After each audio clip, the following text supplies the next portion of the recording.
time. The closer it got to the break that they needed, that rate dropped almost to zero. But after the next break, so after the lunch break, after an hour, their approval rating went up to 65%. Okay, I know autistic people need more energy. This is your survival guide. Everything I'm about to teach you is all about how you build and conserve all that energy. Don't go anywhere, it's amazing. Okay, so I'm going to break it down into 3 specific ways in which you can build your energy but lower the burnout, because burnout for autistic individuals is killer, because the burnout will lead to a meltdown, and the meltdowns are no good. The first one we'll talk about is actually really health related, and it's so important, okay? And this is about setting breaks and times. And by the way, I know this because I've done this. My name is Dan, and I'm autistic and ADHD, and I do weekly videos and daily videos all about this stuff. So hit the subscribe button if you want to learn more, and follow on Facebook if you're watching on Facebook. Burnout happens, and energy lowers when we don't protect the energy we have. We need to make sure we conserve all that energy and we distribute it out in the right amount. Kind of like if you only had $50 to last you 5 days, well, then you'd budget out. You'd be like, okay, well, it's $10 a day, right? So the same with energy. Energy has to be stored and distributed in fairness and equality. So how we do this is we need to implement things in our day to break up and give us that energy. Now, the first thing I'm going to say is that a lot of people don't want to give themselves breaks. Like, I'm not going to give myself a break in a day. I have too much work to do. And I fall into this quite often. You know, I run a business. I have coaching clients. I have business clients. And there's so many different things that I do. And for me to take breaks takes me away from my work, which I love doing. But I also know that if I don't take the breaks, I'll burn out. And this was made very prominently. There was a study done of more than 1,000 parole officer decisions where the judges were seeing the defendants come up to the court and giving them their decision, right? So are they going to be allowed free? Are they going to have a small sentence? Or are they going to go back to jail, right? Now, the study was done over 1,000 judges. The judges approved about 65% of the cases when they were presented from the morning, which is just, they got there, they'd had breakfast, and they were all well and good. Now, the closer it got to lunchtime, the closer it got to the break that they needed, that rate dropped almost to zero. But after the next break, so after the lunch break, after an hour, their approval rating went up to 65%, which is right back to where it was, right? So the only thing that changed in this variable was that when they started in the morning, they'd had a break. They'd had all night and all morning to chill. Then they go to work, and then they're working right up until that lunchtime break. At the start, they had 65% approval. But then as it got close to the fact that they needed a break, their approval went down to zero. And then as soon as they had a break, they came back, brains rested. Why is this important? Because breaks are healthy for your mind, body, and who you are. So we need to, as a matter of right now, right this second urgency, put breaks into our daily systems. So what I would say to you is that find an area of time within your calendar in the day, whether it's morning, middle of the day, evening, or night, and say, I'm going to have anywhere between 5 and 15 minutes of silence. I implemented this when I was working in a busy office years ago. I was working for a healthcare company in America, and I was a processing administrator for their financial reconciliation office. And it was a lot of numbers all the time, and it was a lot of things bombarding me. So I was like, whoa. So at lunchtime, rather than hang out with the rest of the people in the group, which is mainly the olds who went for lunch together, you know, and they had food, I'd said, okay, I'm going to lock myself into the filing cabinet office or the archive office on my own with a book. And I'd read, because I was teaching myself to read better, because I'm also dyslexic. So I'd either read a book or listen to an audiobook whilst in the filing cabinet. And sometimes I'd just sit there in silence for 20 minutes. And it was amazing because it reset my brain, reset my nervous system, and allowed me that time to kind of go, okay, now I'm able to come back. So it was very important. And just like this parole officer actually showed us, that this is going to give you so much more in dividends. Okay, so the second thing I want to talk about here is that the reason you burn out all the time or you have low energy is because your brain is actually carrying way too many unsolved tasks, or open loops, as I like to call it. And what this means is that, you know, you started one task over here on, I need to clean out my garage. And then it's like, oh, I also need to do the laundry. And then I also need to tidy the kids' rooms. And then I also need to make lunch. And you've got half-made things everywhere. And then your brain's carrying all of that. And it's like, oof. And then it looks at the daunting task and goes, oh my goodness, like I have no energy to carry through all these tasks. And it's so interesting because this will backfire on you, because you may think that like I'm starting loads of tasks, but you're also not finishing loads of tasks. And open loops just cause chaos. So how do we overcome this? What we actually need and what the autistic brain needs is a loop to be closed. We need to see open loops and then closed loops because we love patterns and we love succession. So we like to open a problem or open a task or open a loop and then close it, finish the task, complete it, clunk. But in order to do that, we need to know and we need to attain and set the right amount of task. So it can't be like, I'm going to run a marathon today. That's going to be an open loop forever because there's no way you can just wake up in the morning with no training, no planning and just want to run a marathon. But there is something you can do. And this is what I suggest to do.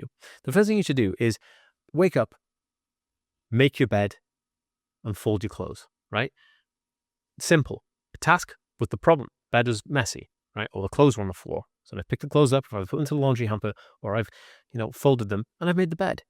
Your brain will reward you in the dopamine saying, hey, you just completed a task. Hey, you just had an open loop, now you closed it. And this does something quite magical. It doesn't just give you the satisfaction of, hey, I've just closed the loop. It gives you the momentum and the feedback to go, keep going, you're doing so well. And that is your brain's way of pushing you forward to do more things, which means you're going to be more motivated and in the mood to then close maybe bigger tasks. How do we do this? What are we going to do? We are going to write down a list of 10 things that you've been avoiding, right? And I want you to split them into 5 things that are super easy to do and then 5 things that are harder to do, right?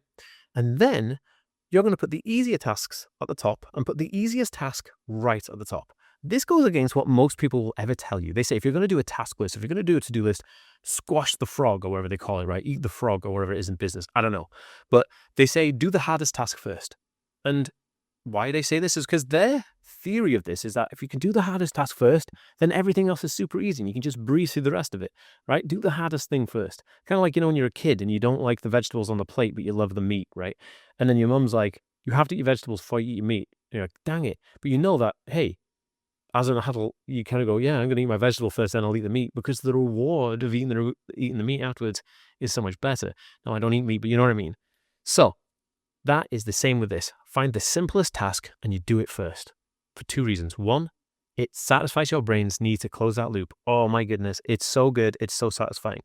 2, you are moving through space, as in you are completing tasks. You're moving, you're going boom, boom, boom, boom, and it's building you up. Momentum is churning out and you're kicking some butt.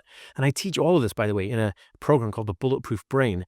And if you're interested in that, you can actually watch the free Bulletproof Brain training, completely free right now, at www.bulletproofbrain.org right now, and come back here and let me know what you thought of it. But yes, that moving task, completing, closing loops is brilliant.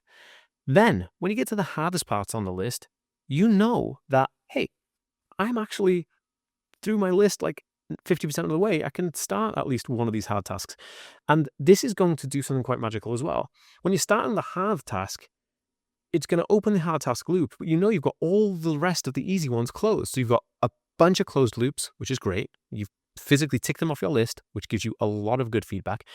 And that hard task open loop is going to make you go, oh, okay, I've done all these ones. Now I can do this. I have the headspace. My brain isn't going, oh, I've got so many undone loops. No, your brain's going, hey, you've got one loop open and it's the one that we're talking about right now, which is the hard task. So that will help you in that. Okay, so this is the last thing I'm teaching you here, and it's going to be the problem versus solution, okay? A lot of the time we run out of energy and we burn out instantly because we are fearful, and fear could stand for false events appearing real, right? We're fearful of something that hasn't even happened yet, or we're fearful of taking on a task because it may cause problems, or we're fearful of a problem that already exists, right? And a problem could be anything. If we define a problem is basically just something between you and your end result that may stop you getting to it if you continue on that specific path, right? And there are many, you're already thinking about this right now, there are many solutions. You can go around it, you can go over it, you can move it, you can do a different path, and then come around, circumnavigate. There's no many ways. But we just want to think about the idea. That's a problem. And the solution would be what we just said. How do we get to that without having to deal with this obstacle? Because this is an obstacle, it may not move, right? And the simple way to do this is going to be the most groundbreaking thing probably you've heard this week. You literally use what I call the reverse principle. And I learned this very simply. I'll give you the story of how I learned it. I wrote my book, Autism for Adults, which is this book right here. And I wrote this book within 2 weeks. The publisher gave me like a year and 3 months to write this book, right? And I was like, okay, cool. But I'm a dyslexic, ADHD, autistic adult who can't sit still for anything. And so I'm sitting at my desk thinking, I have to write a book now. And I'm like, dang it, like I can't. There was no way I could sit down and just write a book. So I was like, what am I going to do? What am I going to do? And it went on like this for about 5 or 6 months. Then I was like, wow, my book has to be in like 2 months. I haven't written a single word.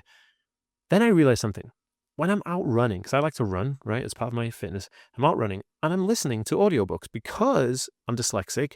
The feedback of listening whilst getting physical stimuli back was giving me a way to learn the book. So then I said to myself, well, why don't I just reverse this? Why don't I run and talk to my phone about all the things that I want to put in my book and have my phone have the speech, the dictation to text function on. So my speech goes then into text on the phone because an iPhone and iPad do that. And I'm sure other programs do that. And if you're interested in that type of technology, I do have a free guidebook on it on my website. If you just go to the aspyworld.com, go to resources, and you'll see it. And then you can just look at the guide that tells you how to do it on your specific phone or maybe in Alexa or something like that. So I reversed what I was doing and then I got the answer. I was like, holy smokes. So then I ran on a treadmill for 1 hour a day for 8 days in a row. And I spoke to my phone and I wrote my book. 2 weeks, I had the book fully edited. Boom, done. Very easy. So what did I do here? I looked at what the problem was. And then I realized something quite profound. The problem only exists because the solution is the opposite of the problem. So the problem can only exist if the solution exists. But we spend our time just looking at the problem, right? So then I just won't flip it. So now I'm looking at the solution, okay? Because the solution has to exist. We know what the solution is. The solution is the opposite to the problem. Boom. Reverse it. When you come across a problem, reverse the problem. Tell me what the solution is. What's the opposite of the problem? And rather than look at the problem, just look at the solution. This will release so much happy dopamine into your body, which is the happy hormone, and motivate you towards that goal of the solution. And you will move so fast to that. It's incredible. I use it every single day. This is my number one hack. And I love doing it. Like I said, I teach it to my people when I do one-on-one coaching and stuff like that. And if you're interested in anything with this, it's all on my website, theaspyworld.com. I invite you to do the same thing. Try those 3 tasks, come back here and let me know in a comment. And if you enjoyed this video, give it a thumbs up. Peace.